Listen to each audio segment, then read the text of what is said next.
Quiet Connection is proud to be affiliated with the Blue Dot Project through Postpartum Support International. As an ambassador, I am dedicated to promoting perinatal mental health awareness, spreading the blue dot as a symbol of support and solidarity, and ending the stigma and shame. The blue dot is a universal symbol for perinatal mental health and is owned by the community. That means you. Anyone can use it. You'll notice a blue dot on all of Quiet Connection's social media accounts. To learn more, visit thebluedotproject.org.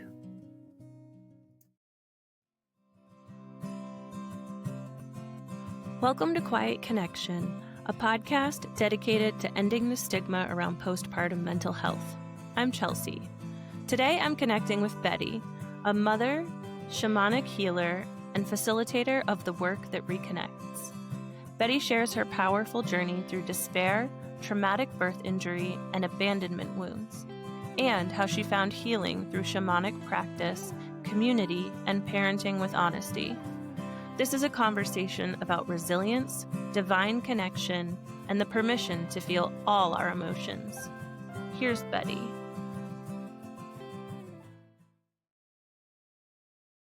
Hello! Today I'm here with Betti. Betti, how are you?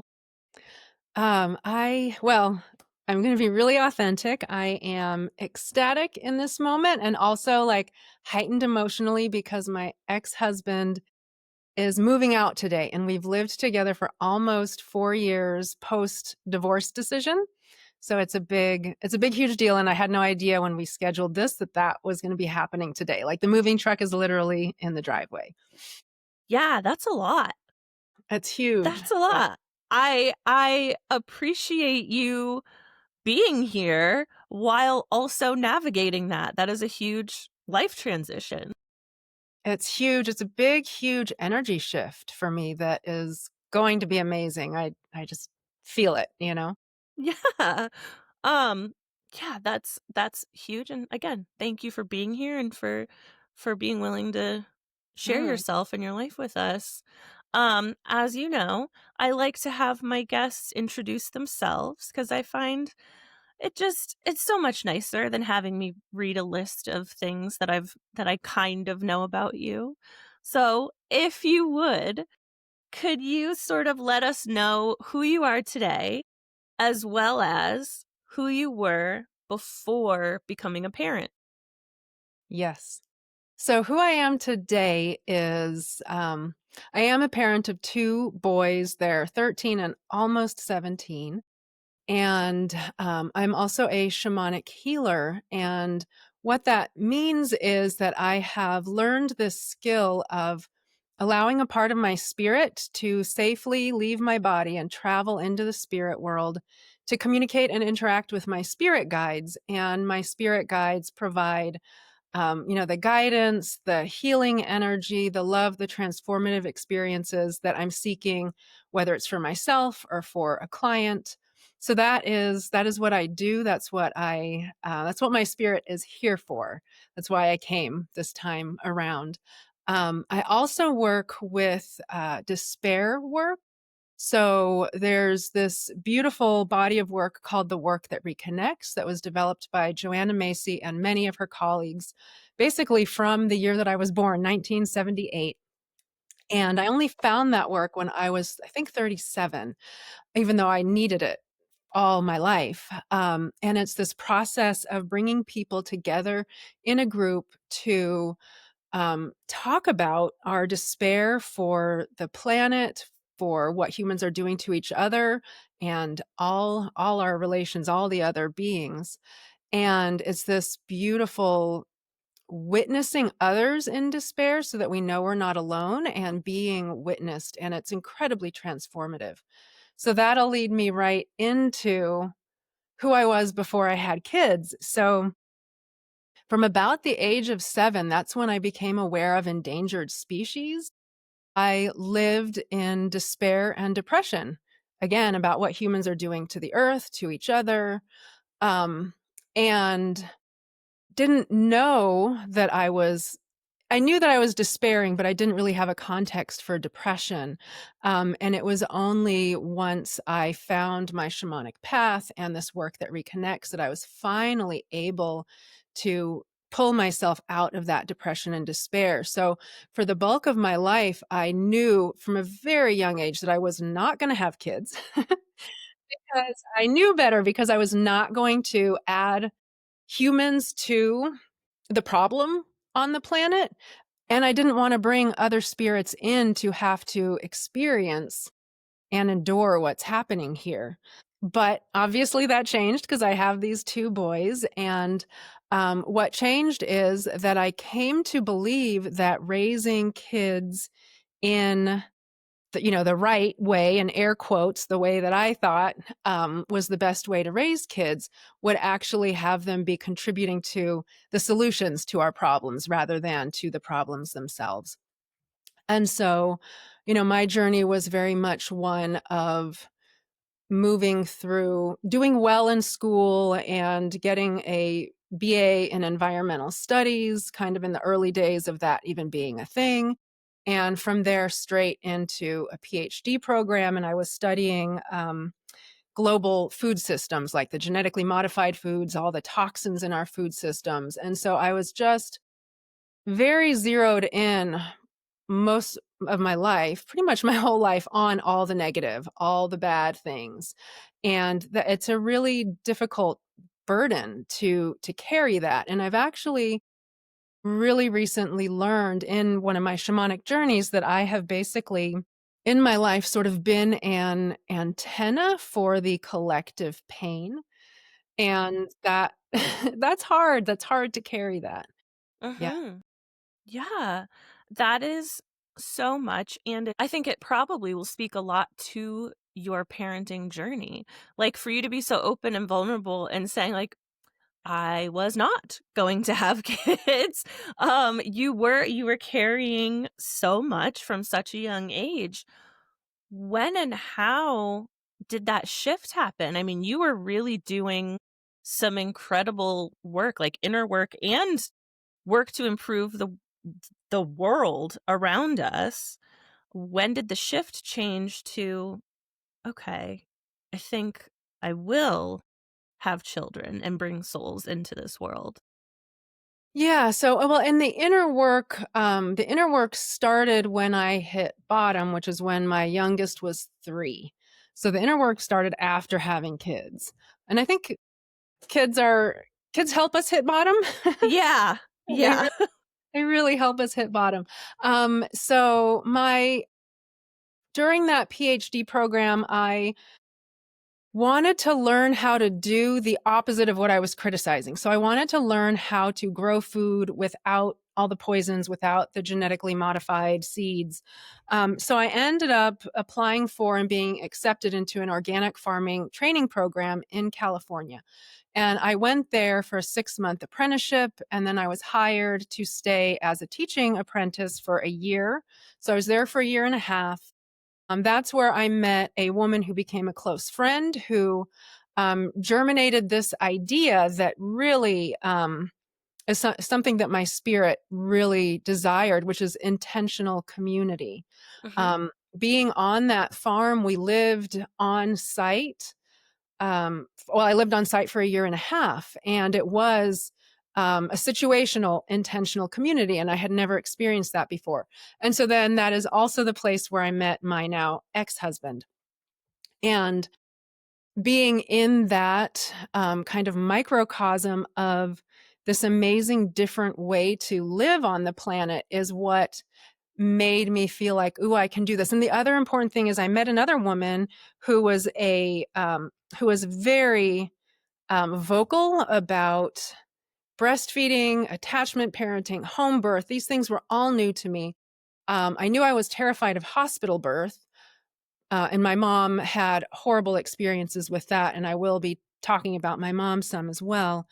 But so all of these things really opened me up to like, ooh, having children and, having found, I thought, the right person, I could have kids and they could be part of the solution. And so the right way that I mentioned of parenting kids for me would have been, raising them in that intentional community with other parents and kids and families, multi-generational situation, homeschooled within that community, and skilled to, live life beyond systems collapsing. So one of the things about me is that I have always kind of expected everything around us to eventually fall apart during my lifetime. I still think that's true, and I'm surprised it hasn't happened yet. But, eventually no food in the grocery stores, no gas at the pump. How do we survive beyond that? So yeah, it sounds like you had kind of a shift in what your view of motherhood could look like, and what your life as a mother could look like. Let's dive into that a little bit. You also mentioned your mother's experience and her experiences with pregnancy and childbirth. How did that influence your decision and experience with pregnancy and childbirth? Wow, so many ways to go here. I think before I move into that, I just want to say that all of those, right ways of raising kids that I was just talking about, none of that panned out for me. Mm, That's important to know, and that's part of my hitting bottom when my youngest was 3. But in terms of my mom, so my mom's story is that she was born and raised in Hungary in Eastern Europe, Soviet at that time. She had her first child at 30. My dad's American. They met over here because my mom's sister had come to the United States. And my mom came to the United States to visit her sister. She met my dad. They fell in love. They got married. Um, and in some ways, that was the worst decision of her life because she had so much community in Hungary. She had a career as an art teacher. And when she came here, she had no community. She could barely speak the language. And she also couldn't teach here without going through the US system. And so she found herself after having my older sister in 1976, just in deep postpartum depression, but depression that never lifted. Like literally by the time she died at 76. She had been living in despair for 40, not despair, depression for 46 years. And maybe like in the last 10 years of her life had, gotten diagnosed and gotten medication. mm, Um, and so growing up for a time until I was 10, she was a stay at home mom, which meant she was physically present, but she was not emotionally, um, mentally present really. And so, growing up in that, I think is also part of why it was so easy for me to, slide right into that depression myself. And again, also not knowing that I was dealing with depression most of my life until much later. My mom's first birth experience in a US hospital was traumatic for her because they asked her if she wanted natural childbirth and the language barrier. She didn't know what that meant. And I mm, guess what that meant in that time is that she was basically left in a hospital room by herself without support, or at least that's her version of the story. That, it might not be quite exactly that, but that's how she tells the story, that she was really, entirely without support or, any medical interventions, and alone and terrified. And so by the time 2 years later, it was time for me to be birthed, she was just terrified, terrified of reliving that same kind of experience. And in my own healing journey, I learned in this, I was part of this 3-year program, and we did this exercise where we experienced being born again. And in that experience, I learned that I was birthed in a literal wash of fear. Like mm. just this, like my whole entire life in that moment was stamped with fear. And fear has been the thing that I've had to work with and try to heal from and try to heal from. Yeah. I fully believe in that the emotional and mental state that we're in when we are pregnant and birthing does impact the children that we are birthing. Um, so yeah, so that certainly resonates. And hearing what you're describing, like, especially if you're experiencing life as a child with a mother who doesn't really have the capacity to be emotionally present, and then also learning from her that her birth experiences were terrifying and not what she expected, Yes. of course, would sort of put your mind in a space of, well, that's not a path that I want to walk at all. That's not an experience that I would like to replicate. So, again, just guiding us down the path a little bit, you met your then husband and you met these women who were giving you a different perspective on what birth and parenting could look like. When you made the decision and you did get pregnant, Mhm. what was that like for you? How did that impact your sense of self? What was your mental state? How did you experience pregnancy? So my first pregnancy, which again, this is like over 17 years ago, at that time, I was able to, at a certain point in the pregnancy, stop working and just be pregnant. And I started going to prenatal yoga and met other moms. We were living in an area where we were new, so we didn't have community around us already.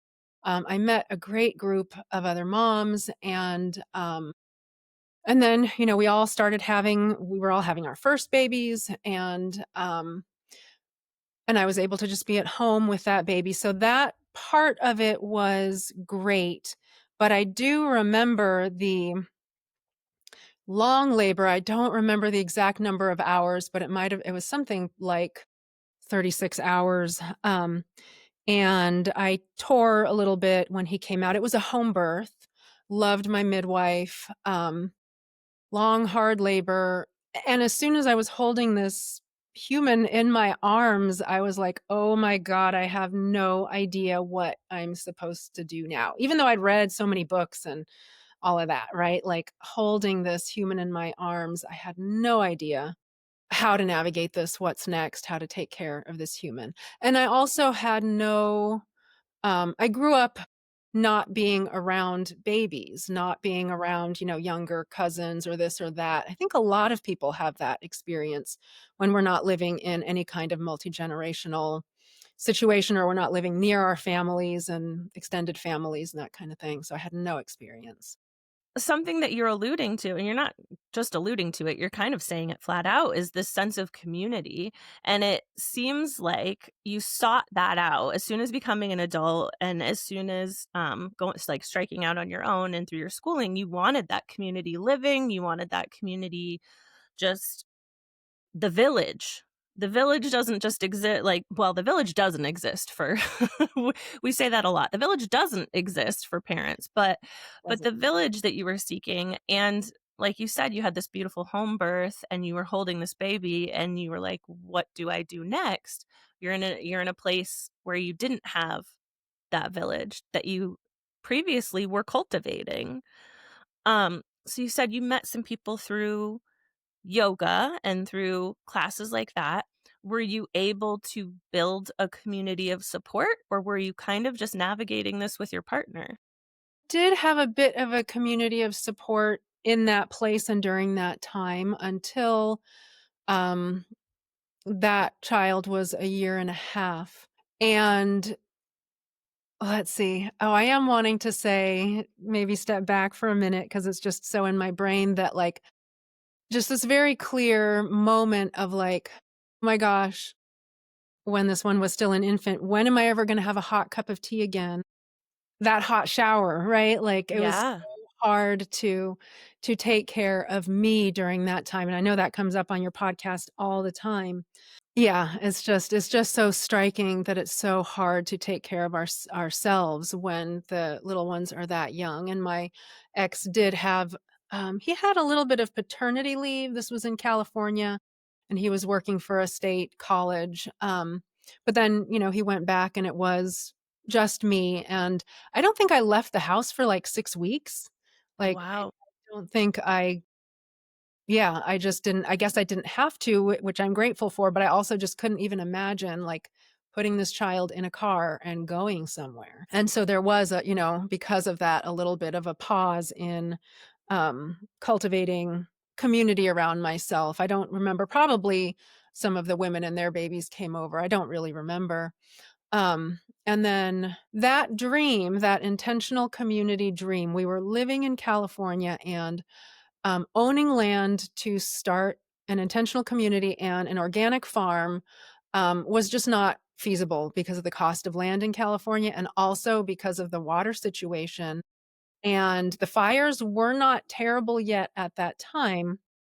But, being someone who saw the writing on the wall most of my life, like, actually what happened is the 2008 financial crisis meant that my ex's job at the junior college got cut in half. And so we went from like being fine financially to like we couldn't afford to pay for half of the health insurance. And so at that point, we acted on what we thought was sort of a pipe dream of buying a used motorhome and driving around the country and finding where we wanted to land, where we could afford to buy land with help from our families, and create that dream, that intentional community, and that farm.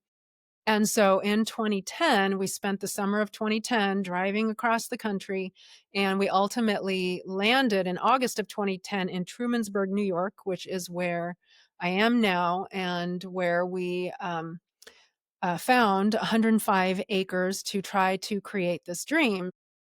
When we started that journey, my oldest was a year and a half. By the time we like moved all of our things here, he was 2. And so starting over again in a place with no family, no community around ourselves, in order to create this dream. And there was nothing on the land. Like we had to find a used mobile home and have that pulled on and try to create farm systems. And I got pregnant and had my second in March of 2012. And so trying to like from 2012 to 2015 were the worst, hardest years of my life, having an infant, having, a 3-year-old, 3 years and 4 months when the little one was born, and trying to create this farm and intentional community. And it was just, I would never, ever relive those years. It was horrible. Um, so the hitting bottom when my youngest was born, he was also a home birth, and he was actually born in the water. And going back to my mom for a moment, with my first, I didn't want my mom there, and she was terrified of home birth. She Mm. was just she I mean, she was terrified of all of it because her experiences in the hospital, but home birth, she was even more terrified of because what if something goes wrong? And so that birth was just me and my ex and our midwife and doula. Here, I invited my mom to come be with us, to be with my, 3-year-old son so that I wasn't having or my ex wasn't having to focus on him. And she actually initially told me no. But then she changed her mind over time and she said no again because she was terrified of this home birth idea. So she was here, and most of my labor, this was a much shorter labor, most of it was through the night, and she didn't sleep. She was, very Roman Catholic. She was praying to her God night for my safety and protection, but my younger son was asleep. He woke up, like, literally minutes before I pushed his brother out, and so he and my mom both saw my youngest being born, which is beautiful and amazing. And, I tore so badly, like, all the way to my anus and up my colon that, he was born at home, but once the, midwife figured out what was going on, we were transporting to the hospital. for me to get sewn up. And so myself and the infant and my ex to the hospital. Thank goddess my mom was here. She and my 3-year-old stayed at home. Um, and that tear is ultimately what brought me to hit bottom. So I was sewn up, and basically what happened is I still today have a rectovaginal fistula because a small portion of that tear did not heal. And Mm. so in case not everyone knows what that means, it means that there is a little passageway between my colon and my vaginal canal that poop can move through.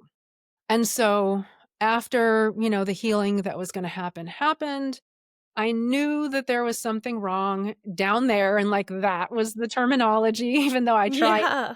like, use the terms vulva and, like, the actual anatomical, terms, which, I guess men are the ones who've named all of our body parts, and so I don't know how I feel about that, but down there, right, like, the zone that we don't pay any attention to because we're taught not to, and we're taught to fear it and be disgusted by it and all of that. Like, I knew there was something wrong, and I just did not want to face it. Like, it was over a year before I reached out to my midwife to say, "Hey, can you come check me out? There's something wrong." And then so ultimately she checked me out. She went with me to, I can't remember what kind of doctor, and finally scheduled a surgery to try to have it fixed. And that was almost, my son by that point was almost 3 years old. And the surgical options for that, pretty limited. Um, a couple of them carrying with them the risk that if something goes wrong, like my anus could be permanently damaged, and my anus works fine, and I am Yeah. not treading into that possibility, even if it is, not a huge percentage chance. So what we ended up doing, the surgery was inserting a pig tissue plug, and, the it was something like a 60-ish% chance that that would work. The body might not accept a pig tissue plug. And so my hitting bottom moment was when I realized that the surgery had not taken, it had not fixed. And so I was looking at, um, essentially knowing that I was going to spend a lifetime with this rectovaginal fistula. And I actually just a couple months ago went to meet again with the colorectal doctor who did the surgery 10 years ago now, to see, like, okay, what new developments, like, is there something new? And no, there isn't. And it's kind of like, even from the beginning, I felt very clear that, like, if this was a man's penis problem, there would be, like, so many really good solutions, but this is a woman's problem. And so 10 years and there's no Ugh. change in what they're offering to fix this. Yeah. Yeah. Yeah.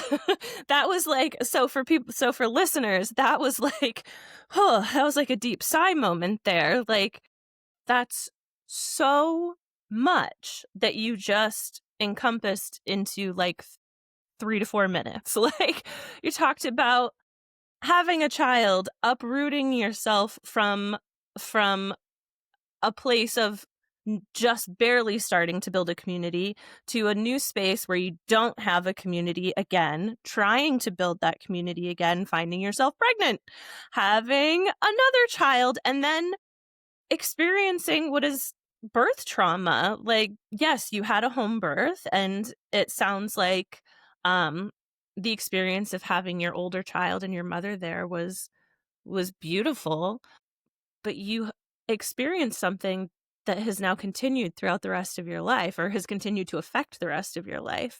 And just like you said, issues affecting uterus owners are just not taken as seriously. And that goes across the board. It goes for childbirth, it goes for reproductive issues, it goes for gender affirming care. And just like in your circumstance, this is something that continues to this day to affect your life.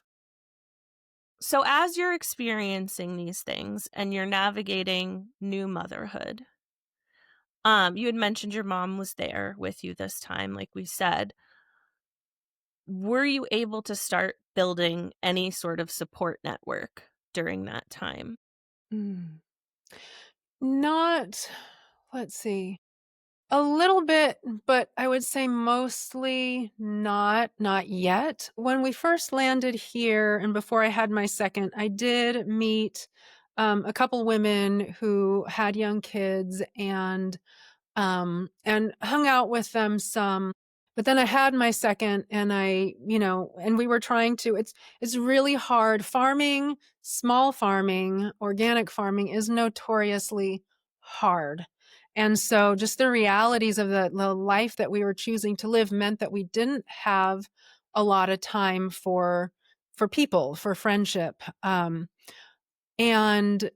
at a certain point too, I have like my primary wounding is abandonment and lack of belonging. And so and like the origin probably for me is at about 2 weeks. When I was about 2 weeks old, my mother, because of her deep depression, she needed to go home to Hungary, like for her own mental health. She needed to go home to her community, her mother, her family. Well, actually, her mother came here to be with me. I'm 2 weeks old and my sister who's 2 years older than me. And she went to Hungary to be with community, friends, family. And but basically abandonment, right? Like the mother Yeah. figure leaves for a couple of weeks. And and it's interesting because I learned later in life that the reason she left us here is because my dad's mother actually wouldn't allow her to take us with her because she was afraid that if my mom went home to Hungary with her 2 kids, she would not come back. Like Mm. her depression, her outlook on life was so severely um, problematic that my dad's mother was worried about that. And that was like keeping the children here meant that the mom was going to have to come back. And so those things kind of reared up in me when my kids were little and we were trying to start that farm and build community, that there was a part of me that felt like these women that I was hanging out with were just too cool and I just didn't belong. And I really just kind of went inward, like went into that depressive, inward, I'm not good enough, I don't belong kind of space. And, and I really again, what brought me out of that was finding the work that reconnects and my shamanic teacher. So the way that I found my spiritual path was that in the local food co-op, on the community bulletin board, I saw a flyer, and it was a flyer for some kind of shamanic ancestral class. I didn't know what that was. I really wasn't interested in what that was, but it also said the Church of Earth Healing. Mm. And so that, like, neon lights was flashing at me like that is what I need to find out about. So I took that flyer home and didn't call the person right away. I think I shoved that flyer into a drawer and then like some months later was cleaning the drawer out and I saw it. And that's when I made the phone call. And so I met my shamanic teacher in December of 2015. And when we met, just connecting with this as another person who has been so aware of and despairing about what humans are doing to the planet, and her path was one of using this incredible spiritual path, which is all about us having our own direct connection to the divine. Like that was how she was making a difference in the world, by teaching other people to have their own direct connection to the divine. And like I mentioned, my mom, very, very Roman Catholic. Part of the reason for that is that in communist Hungary, religion was illegal. So for her, Mm. being Catholic was a form of protest. for me, it was just, something that was imposed upon me that I felt very, very young was not for me. And I remember pretty distinctly, I was in middle school when the first Gulf War broke out, and the priest, like that weekend, his sermon was all about how, oh, if we were just all good Catholics, none of this would be happening.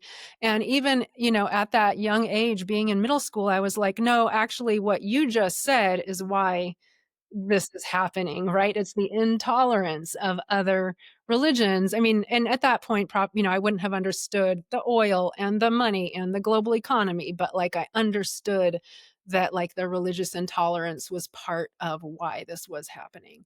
And so I needed to step away from that, but I hadn't found my spiritual home. And so with this Church of Earth Healing, I finally found my spiritual home, and I learned to shamanic journey. I took my teacher's workshop at the end of January of 2016, and um, it was just like finding the thing I'd been looking for all my life, even though I did not know that I had been looking for it really. And so in that workshop, learning to ground and center and shield, which I was doing as imagining myself as a tree and putting a deep taproot into the earth. That's a pretty common thing. And then reaching my arms as branches up to the moon, really connecting with the moon. I had known for probably 10 years that I really wanted to connect with the moon, but hadn't done anything about it. And in one of those early journeys, Mother Moon, in the human form that I see her as, came through to be my primary spirit guide. Oh, and actually, yeah, I'll share this, that the rectovaginal fistula, the scarring, right? There's scarring there. Whenever I would be sexual with my now ex, at that time was my husband, um, and the blood would rush into that area, it felt like the blood was crashing into a brick wall along the scarring, and it was painful, like, not horribly painful, but painful, like, Mhm. that's not necessarily what you wanna be feeling when you're trying to be sexual and having pleasure in your body and being with this other person. Um, Grandmother Moon, in that first weekend of working with her, she healed that such that for a period of time, that feeling went away, like that pain of the blood rushing to that spot and crashing into the brick wall, that pain went away. And it was a real, like, oh my gosh, this isn't just my imagination. This actually changed something in my physical body. And so, that didn't last forever. It was really just something I feel like that was like, "Here, you need some proof? Here's some proof." Like, we can actually change things physically. And the shamanic healing, it works with all of our realms, right? The physical, the mental, the emotional, and the spiritual. We are all 4 of those realms. There's so much evolution and transformation in this journey so far, but at the root of it is this deep, deep, I don't want to even call it need, but like purpose of connecting. So connecting to others, connecting to earth, connecting to self. Um, and I mean, again, we're a we're a parenting and postpartum podcast, so like steering it into that realm. It sounds like m becoming a mother and the act of childbirth and the act of stepping into that role was sort of a catalyst to finding what felt right for you in life. Mhm. Not and I don't say that as, like, becoming a mother helped you find yourself. I don't, because I don't think we're defined by those roles, and I don't like to oversimplify it that way. Um, but what it sounds like is that the experiences that you went through and the trials that you went through, again, if you've heard any of my episodes, I don't like silver linings, and I don't necessarily like to say like, "Oh, well, this bad thing happened so that this good thing could happen." It's more of these things happened. They took you down a path that was a dark, gloomy, yucky path that no one needs to be on, but within it, you found things that actually resonated with you and started to make sense for you. Would that Yeah. kind of be accurate? Yes, very, very accurate. And yes, I do firmly believe that having my kids and hitting bottom, those are the things that put me on my path and that I am, exactly where I am meant to be. And I'm so, so grateful to be where I am doing the work that I love doing and that feels meaningful and like I am making a difference in the world. So through this evolution, you are learning more about yourself. You're learning more about what you truly want from your life. You talked about isolation, and you can even experience isolation when there are people around you, when there, like you said, like there were good intentioned people around you and you still felt isolated and disconnected. When you started learning more about yourself, what sort of shifts started to change in how you were developing this life that you wanted to create for you and your kids? Yeah. So a huge part of my healing journey has been about reclaiming my voice. Um, and so I'm that young person who was shaking in my boots when it was time for me to go up in front of the class and recite the poem or, whatever they make us go up in front of the class for. I have this memory of in high school, like having to do that and like literally shaking and stuttering. Awful. And so much of my healing journey has been about reclaiming that voice. So one of the early examples of that is in the shamanic framework. There is this idea that in moments of trauma, we lose pieces of our soul, like a part of ourselves cannot handle what's happening, and a part of ourselves leaves. And so over time, we get less and less whole. And we live in such a traumatic world that I doubt there's anyone on the planet that has not lost pieces of themselves in that way. And so what can happen shamanically is that our spirit guides can find those lost soul parts and heal them and bring those back to us. And Mm. so my teacher for me, super early on, she found a lost soul part from when I was 4 years old that had to do with my voice, um, and healed it and brought it back to me. And, we can't do all of our lost soul parts at once. We can do one or two, like all of them would absolutely overwhelm us. But that was such a critical soul part for me. And from that, I went pretty immediately into, like I mentioned, I had found the Work That Reconnects. So, like within a month or two of getting that soul part back, I was in a Work That Reconnects workshop in Massachusetts. Um, Experiencing that amazing process as a participant for the first time. And there was something that happened, and I won't go into the details, but that really was uncomfortable for like a lot of people there. And I'm the one that spoke up, like used my voice to say, hey, this didn't happen right. This didn't feel good. We need to address this situation as a group. And I would have never done that before. And so that was part of, I would say, and when we have these healings, when we get soul parts back, there's work for us to do to incorporate it because it is magical, but then we have to work with that part and use it, right? So like being able to use my voice in that situation was part of making that voice soul part feel like, yes, I belong here. And having that there is what made it possible for me to speak up. By October of 2016, and I had just learned a shamanic journey in January, and that workshop was in March. By October, I was facilitating, leading Work That Reconnects workshops. So me, the one who was stuttering and shaking, is like in front of a small group of people guiding this process. And that, for anyone who knew me before, that's just like, whoa, is that really Betty up there doing that? It was just phenomenal. Yeah.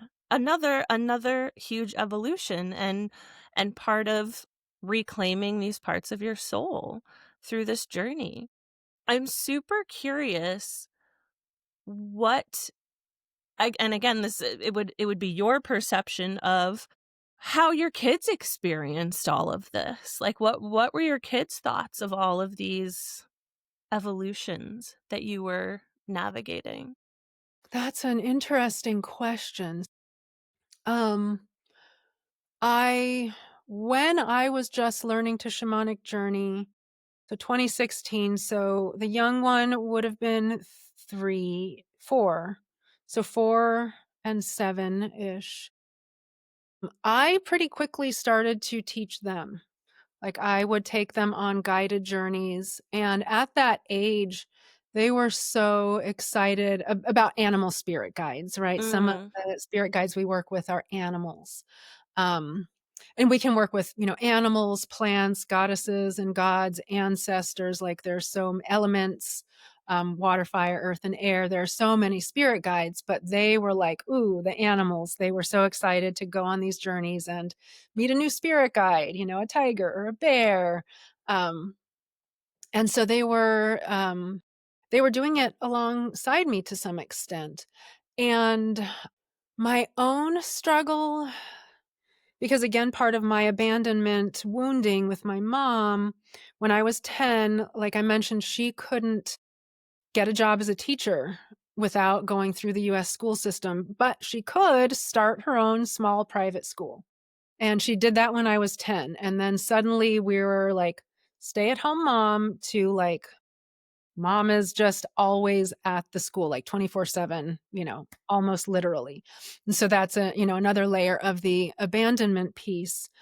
My own struggle with the like, if I'm doing what my soul needs me to do, if I'm focusing on myself, that means I'm abandoning my kids. Mm. Right? Like that is very hardwired into me. And so I've had to work with that. And I understand that that is not true. I have worked with it a lot. I understand that that is not true. And I still find myself sometimes needing to tell myself, Betty, doing what I need to do does not mean that I am abandoning my kids. Or, one of the things that my mother would say on repeat, mm, I don't know when she started saying it, but like she would say of herself, I was such a bad mother. Mm. And so, like, when I find myself starting to think that, I have to be like, no, Betty, that is your mom's, and that is not yours. Yeah. And I think that that's a very common belief that mothers especially, but parents in general hold. And it harkens back to something that you said in the very, very beginning, is that finding what feeds you and finding that self-care that we talk about. Self-care feels like a buzzword, but it really means finding what fills your soul and finding what fills your cup. And that's so important because without those things, then you're not your best self for you or your kids. But yeah, I can say that and you can say that and you can still have that voice in the back of your head when you're doing the things that bring you joy saying, you should probably be with your kids right now. Or like when I'm doing this and I told you I heard the Roomba and it's like, oh, well, the kids kicked the Roomba off the stand. I should probably go do that because I'm mom, right? Like, I think it's ingrained in so many of us. And whether it's a product of culture, whether it's a product of just generational trauma, because your mom wasn't born and raised here, so we can't say it's a uniquely American thing, but I think that's so common and I think that will resonate with so many, but it's so powerful to hear you say that you're able to talk to that voice and be like, no, that's not me. That's mom's voice. I am okay. I am doing the things that I need to do to be the best version of myself. So you're at a place now where you're feeling like you're doing what you're called to do. How does that translate into your relationship with your kids? And like, so you're navigating, like you said, you're navigating this big shift again. Your ex-husband is now leaving the home for the first time after 4 years of being separated. But you're in a sounds like you're in a good place. What is your relationship like with your children today as teens, and how do you see yourself as their mom? Mm. Um, let's see. Well, I feel like my relationship with them is pretty good. I do feel like I have modeled for them that it is important to do what we're passionate about, and it is important to put ourselves first.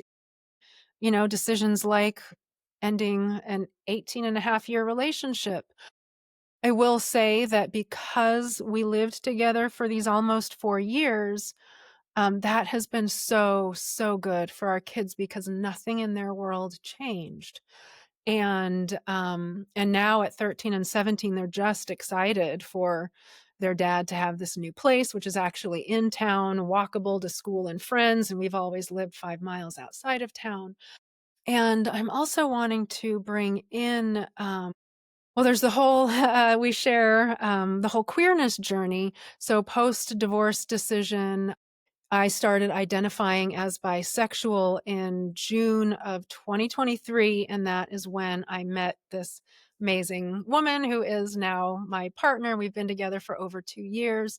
So there's that, and my kids have, walked alongside me on that journey. And, fortunately, there are other um, households that have, two dads or two moms. Like my son has a really close friend that has two moms.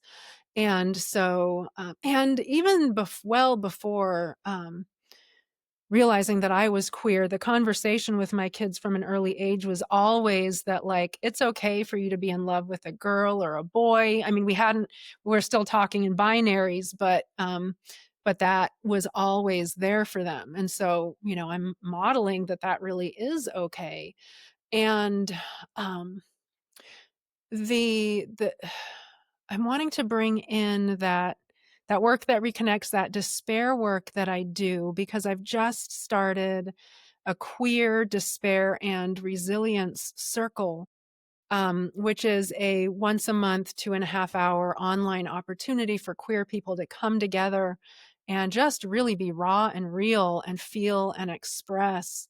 And, the idea behind this work is that keeping the emotions inside of us is unhealthy, and feeling and expressing and releasing it, particularly in that space of being witnessed and witnessing others, is really, really transformative. And what I'm wanting to get to, though, is this experience with my kids. So I've been working, I think, for over a year with rage. Mm, Um, this goddess Lilith came in to really help me access my rage, and I was given this, I call it a raging Betty practice. And so when I feel all the yuck, and it's anger and rage, like, it's hard for me to go to those feelings because that, again, as I am, woman identified, like, that is so trained out of us. mhm, um, so it's like when I feel the yuck, I might not recognize it yet as anger or rage, but when I feel that, like, slightly depressive, or the, like, I just don't even wanna get out of bed to do all the things that I need to do today, if I allow myself to rage, which what that looks like is I get my bolster out, or it can be a stack of pillows or folded blankets, and I kneel on a pillow on the floor, and I will just pound on that bolster and yell and scream and say all the yucky things that wanna come out of me, and it just so shifts the energy. And initially, though, I wouldn't feel comfortable doing that if there was anyone else in the house. I didn't want my kids to hear me through the walls, or so I would take that bolster and go out in the driveway into the car, shut the doors. It's pretty soundproof. And then there was this one time just a few months ago where I was like, "You know what? I need to model this for my kids, not hide it from them." And so I took the bolster upstairs. I called them away from whatever they were doing, probably looking at screens, which I'm not thrilled about, which I'm just gonna sneak in here that once my ex moves out, there is not gonna be a television in this house, though they will still have their phones, but we're also gonna limit that, and we're gonna communicate with each other and have food together and, interact in ways that I just haven't been able to, like, establish given the shared household. So pulling them away from whatever they were doing to come be in the living room with me, I explained to them what I was going to do and why. And I did it and I raged. And I was also talking about things about how scared I am about what's happening in this country and in this world. And they witnessed me. And then afterwards, it opened it up for them to share that they're afraid too, and that they're having these feelings too. I mean, these are conversations that I try to have with them. But my youngest is a pretty much a shoulder shrug kind of guy. And, you don't want to press that too much. And my older is just really involved with sports and his girlfriend and whatnot. And so this just really brought in that it's okay to be afraid. It's okay to have these feelings. And we're talking about it right now. And it just felt so good. Like, I wish I could have those moments with them so much more often than I do in reality.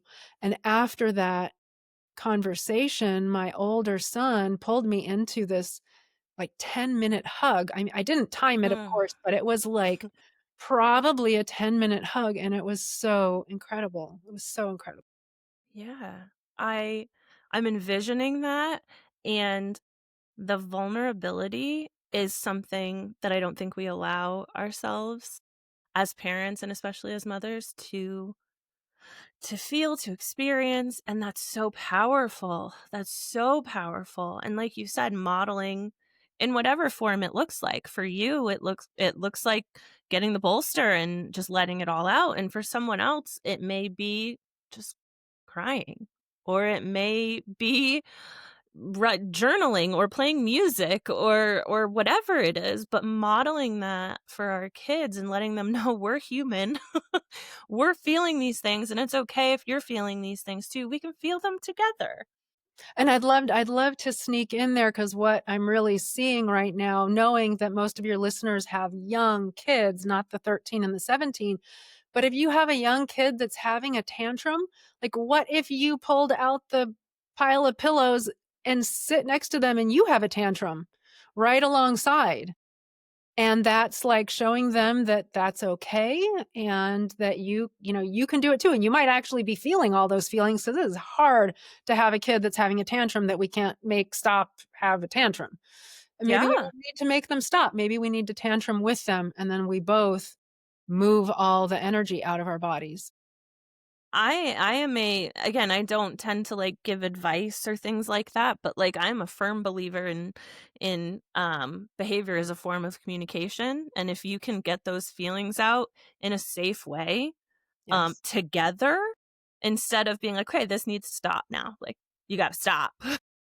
If you're safe, if you're at home, if you're in your living room or your bedroom and you can tantrum together, and then like you and your son hold each other afterwards. Like, what a beautiful example that is of our feelings are meant to be felt, and it's okay to feel them. I think so much of what you described in explaining though this moment in particular with your kids now as teens, it does apply across the board to anyone, with littles or with kids who are all grown up and out of the nest. Like, really, at the root of everything, it feels like throughout your life, you've just been looking for that permission and the strength to feel. and be seen. Yes. I see you. I see you and I hear you. And it sounds like your children do too, which I think I'm so thankful for, because we need that. We need our kids to know that it's okay to be heard, to be seen, and to be validated, taken seriously. Um, so yeah, ugh, this is one of those times where I could go on for hours. I could probably go on for days. There's so much I'd love to learn, but I am forcing myself to take a breath and take a beat. I'm starting this new practice. I used to end on one of two questions, and I'm switching things up. And yeah, this is the millennial in me, I guess. My new thing is, for the next mom or parent, mom, dad, parent, you have no idea who they are, who I'm going to meet with next. You don't know who they are. You don't know what their story is. You don't know anything about them. But I'm going to ask you to leave them a message. Kind of like, you know what I mean? Like back in the old days when they had the answering machines and we had to actually like house phone dial people and leave a message so they'd call us back. I'm going to ask you to leave a message for that next parent. If whatever you want them to know, whether it be about you, whether it be for them, whatever message you want them to hear, what do you think that would be? What's coming to the surface for me with that is, I think what I would want everyone on the planet to know, including this next person that you're going to interview, is that we all have the capacity to have our own direct connection to the divine. Like, we really don't have to be mediated by um, the typically male figures that are put between us and whoever our creator, God, goddess is. And all of our emotions are valid. Yeah, I think those two Yeah, things. I love that. I think that's beautiful. And I love it because it is going to speak to, whether it speaks to my next guest, or not, it's going to speak to somebody. And yeah, I just find that I have been finding that it's asking us to give a little more intention into kind of what we want the world to know. So I appreciate you bearing with me through that, because that's brand new. I've just started doing it. I appreciate you taking the time on a day where big things are happening to spend some time with me, to share so authentically. I know there's so much more to the story. And like I said, open invitation, you're always welcome back. If my listeners want to learn more about you, where can they find you? The best place is my website, sacraltransformations.com, SACRAL, and transformations with an S. I'm not much of a social media person yet. I'm trying to work on that, but it doesn't come natural. So yeah, the website and the Queer Despair Circle information is there. I do one-on-one shamanic healing sessions, and I teach people the shamanic journey, which is that piece about really having our own direct connection to the divine. I love it. It will be linked in your show notes. So listeners, I know we don't always check the show notes. Check the show notes. Um, and yeah, thank you. Thank you so much for what you're doing. You are embodying strength and setting such an amazing example for your children. So thanks for joining me. You're welcome, Chelsea, and thank you for everything that you do. Thank you so much. I'm so grateful to Betti for sharing her story with such raw honesty. Her journey reminds us that all emotions, rage, grief, joy, and everything in between, are valid, and that healing and parenting can walk hand in hand. If Betti's story resonated with you, please share this episode with someone who might need to hear it. And as always, you can find resources and more conversations like this at quietconnectionpodcast.com. Be sure you're following us on social media at Quiet Connection Podcast or Quiet Connection Pod, and say hey. Until next time, remember, your emotions matter, your story matters, and you are not alone. I see you.